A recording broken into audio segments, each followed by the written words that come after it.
बाप रे बाप, आजकल के लइकन के न कुछ नइखे बुझात। अब बताओ, हम एजे बैठल बानी, अब फलनिया हो नारा में का जाने का करे गई रहे। आजकल के न लाज शरम घोर के कुल्हे पी गइल बान सन, एकदम लाजे शरम नइखे लागत। तो कहीं उखी में पकड़ाता न स, तो कहीं रहरी में पकड़ाता न स, तो कहीं डांड डुनारी पकड़ाता न स। तोरी भाला हो खोरे, कहाँ के मतलब है कि एकदम जनाता कि एकदम छुट्टा चरता न सन। का हो भूखन बो भौजी? का जी?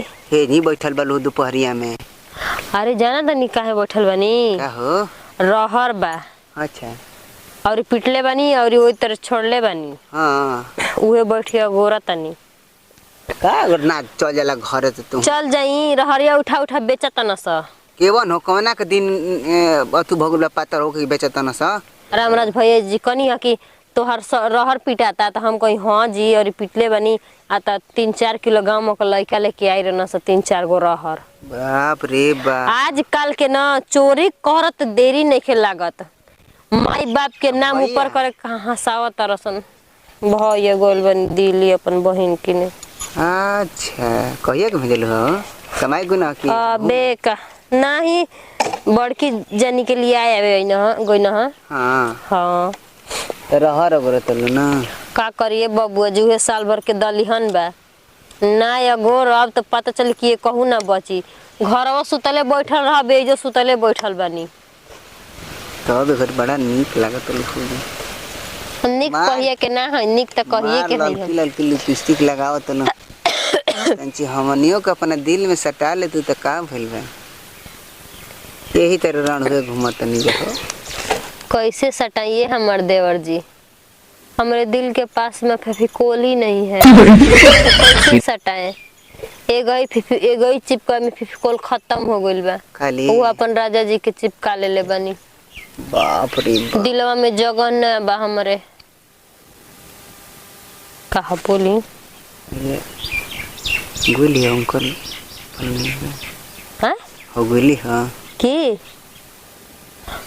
जी? करे अरे बाबू जी मत कहीं, आजकल के लड़किन के हम मड़िए में ले देखनी हो तो कोने के रुक जाते नहीं पता लगाए। मत कहीं जे हम बैठल बानी बेशरम ने नारा में गोल भी है। का जान क्यों हुनिया ले एगो लइका आइल ह ना, हम कनी कि जाए तो दुनिया के का लेना देना बा। तो जाते नहीं देखत नहीं कौन ह जाना तनी अपन देखल जाला, तब दूसरा कोई के निरेखल जाला। जान जाई हमरो लड़की फैकी वाली सा, दूसरा कोई के का हंसे के बा? उखिया बा त एक दिन पतइया त खरखरइबे करी। त बेटी वाली सा तो वैसे दूसरा के ऊपर ना हंसे के चाहिए। कौन ठीक बा कि आगे चल के गलती करी के हो? कौन ठीक बा आगे चल के जुग जमाना के काल बा? हमनी के का गलती बा? जब हमनी के माये बाप के नइखे बुद्धि ज्ञान, तो हमनी के का बाटे? रुको ना एबारे देखत नहीं का करत है। आ छोड़ी ना, जाए दी कुछ कर दे, उससे काम मतलब हमनी के।